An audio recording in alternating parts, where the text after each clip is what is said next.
خب امروز قراره که این جلو رو بوتونش کنیم و دور دور خونه رو این ستاره رو باید در بیاریم.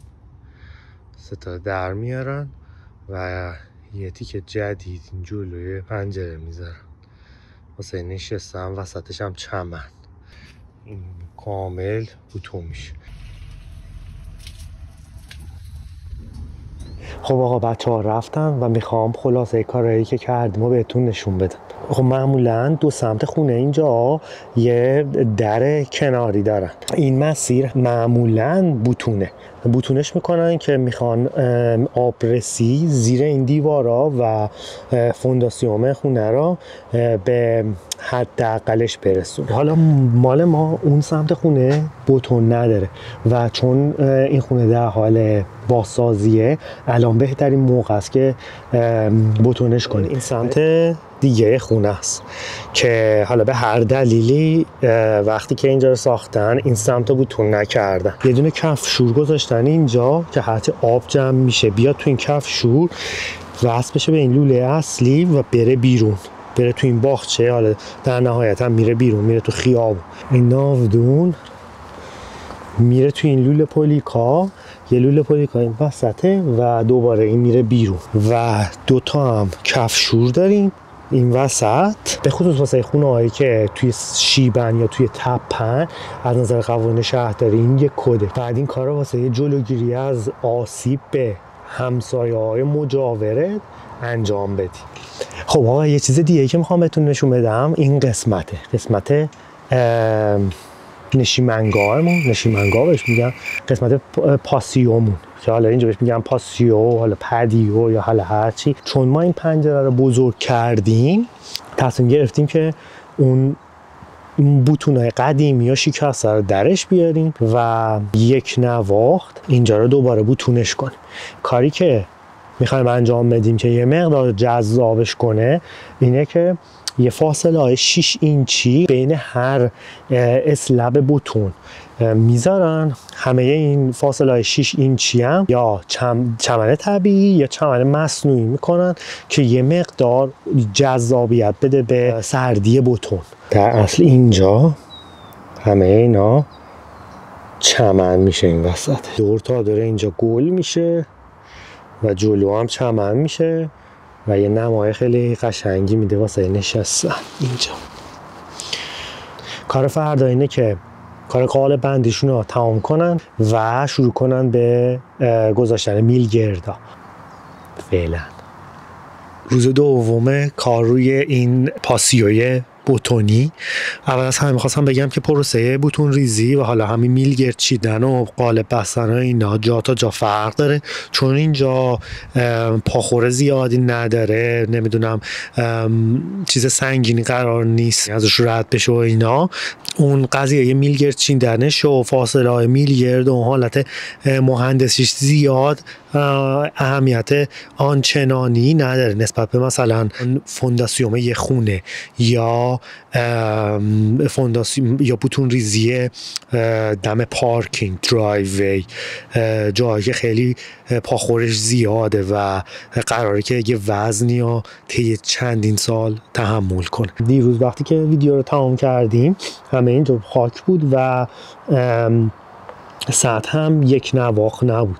بعد از اینکه این کفشورمون رو ما از اونجا ادامه دادیم آوردیم اینجا، این سنگ ریزها رو آوردم که ریگ و شنه و با یه دستگاهی اینه کامل اینجا را میکوبه، زمین ها میکوبه و انگلیسیش میگن اینجا کامپکتش کردن. آب میپاشن روش و با اون دستگاه میکوبننش که زیر اینجا قشنگ چی بشه؟ کامپکت بشه. کنار خونه هم به همین صورت این کفشورا رو کارش رو تمام کردن و بعد از اینکه میکوبوننش میلگرده را چیدن روی اینجا که یه مقدار استحکام بوتونا بالاتر بره. ولی اگه یه جایی مثل تو خونه یا پارکینگ یا درایوی این جوجه معمولا هم میلگردش خیلی کلوفتره، این مربع فاصله هاش خیلی به هم دیگه نزدیک تره. آماده است واسه فردا.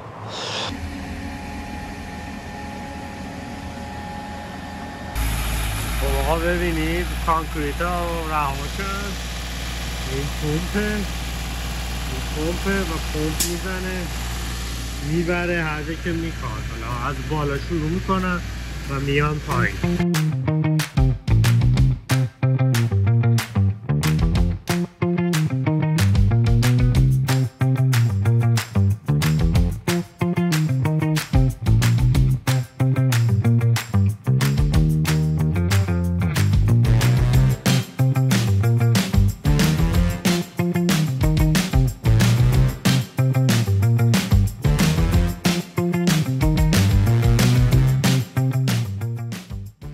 فردا قراره در گاراژ نو را بیان نصب کنن و یه فاصله ای میخوان که بتونن کار کنن. توی گاراژ ما الان خیلی خرت و پرت هست و این شرایط گاراژ ماست و اون در گاراژ از داخل.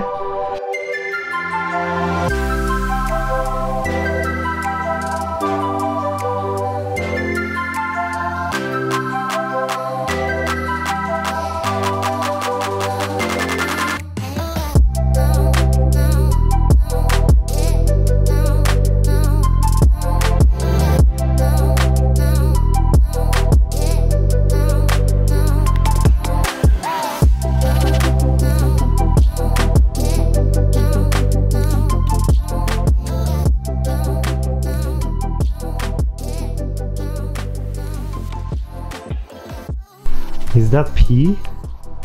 I think that's a pee. Yeah? Yeah. Couldn't get to a bathroom in time? Me? No, it's not me. Oh my god, seriously? Yeah. It's actual pee? Yeah. Ew. Oh my god. کاشیکاره که اینجا بودن دستشویی نبود ازش دادن شاشی دادن تو قوطی آب معدنی. یه موقعی من توی اتاق خواب زندگی میکردم اندازه یه نفر اندازه یه اتاق خواب وسیله داشتم. ولی شما الان فضای بیشتری دارم. خیلی جالبه که آدم ناخودآگاه همینجور چیز جمع میکنه، حالا به هر دلیلی هی تلمبار میکنه و مثلا بعضی وقتی که نگاه میکنم میگم چه جوری توی یه دونه اتاق خواب یا توی استودیو واسه چندین سال زندگی کردن، یا اینکه مثلا این همه خرت و پرت من توی این ظرف یکی دو ساله چه جوری جمع کردم. خلاصه که انسان موجود خیلی عجیب و وحشی بین من و شما باشه.